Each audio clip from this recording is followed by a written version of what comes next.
साथियों, वंदे मातरम। होलाष्टक क्या है, यह हम सभी के लिए जानना अत्यंत आवश्यक है।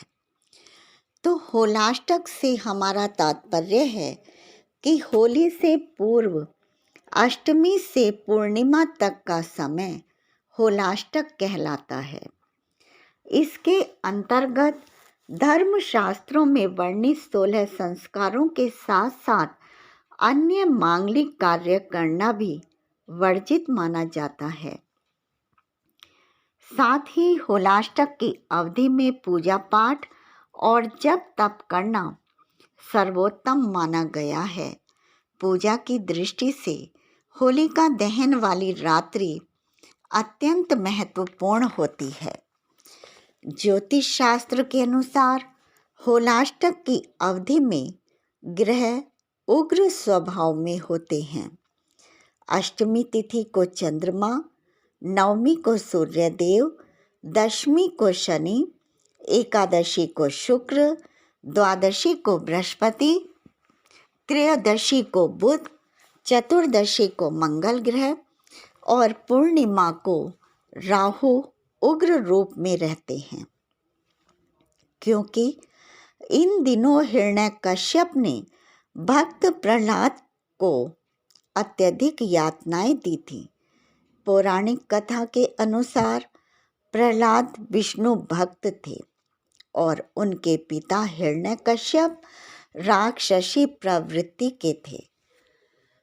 वे चाहते थे कि उनका पुत्र प्रहलाद उन्हीं को ईश्वर माने।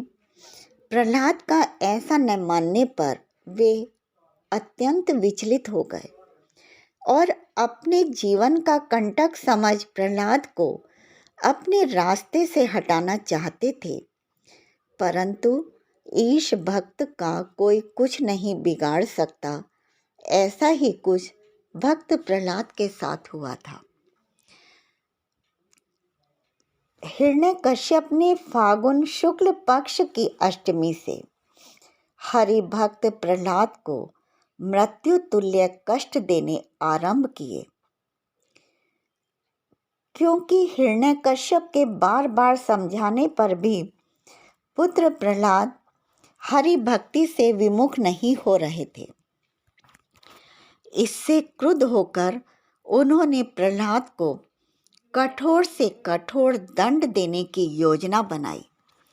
सबसे पहले फाल्गुन शुक्ल की अष्टमी को उन्होंने प्रहलाद को ऊंचे ऊंचे पहाड़ों के शिखर से नीचे गिरवाया, फिर हाथी के पैरों से कुचलवाया, तो कभी गर्म तेल के कढ़ाई में डलवा दिया।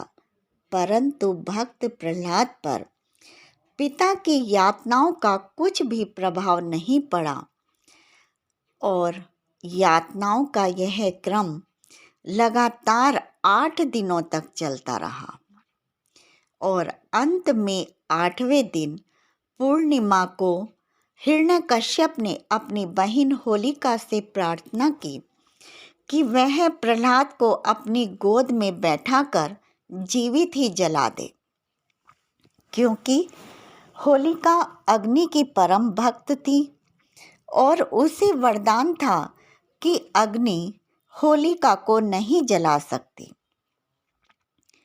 जिस वरदान का आवरण ओढ़कर होलिका अग्नि में बैठी, वही आवरण प्रहलाद का रक्षा कवच बन गया।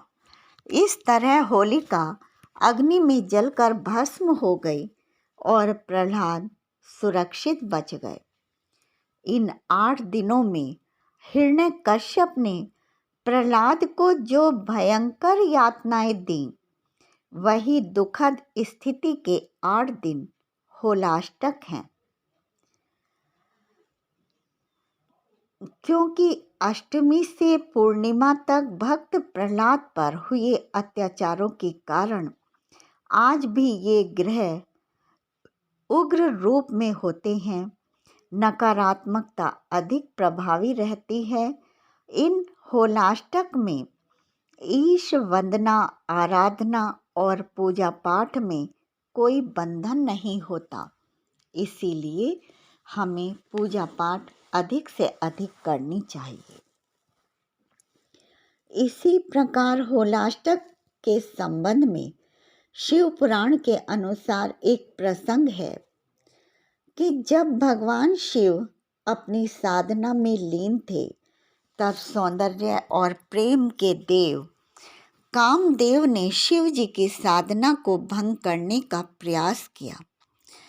तो शिव जी ने क्रोधित होकर अपने तीसरे नेत्र की प्रचंड ज्वाला से कामदेव को भस्म कर दिया था। उस दिन भी फागुन मास की शुक्ल अष्टमी ही थी। इस घटना से कामदेव की पत्नी रति अत्यंत विचलित हो गई। चारों ओर हाहाकार मच गया। रति ने अन्य देवताओं के साथ महादेव से प्रार्थना की और फिर रति ने शिवजी की घोर आराधना की। आराधना से प्रसन्न होकर भगवान शिव ने 8 दिन की प्रतीक्षोपरांत रति को वरदान दिया कि द्वापर युग में कामदेव भगवान श्री कृष्ण के पुत्र प्रद्युम्न के रूप में जन्म लेंगे। इस प्रकार होलाष्टक के ये 8 दिन रति के तप और प्रतीक्षा के भी दिन हैं। अतएव बंधुजनों, होलाष्टक तक पूजा अर्चना में लगे रहें और अगले दिन धूलि वंदन को सनातन भक्ति और प्रेम के रंग में सराबोर हो जाएं। इन्हीं शुभकामनाओं के साथ आप सभी को होली की बहुत बहुत शुभकामनाएं। जय सनातन धर्म।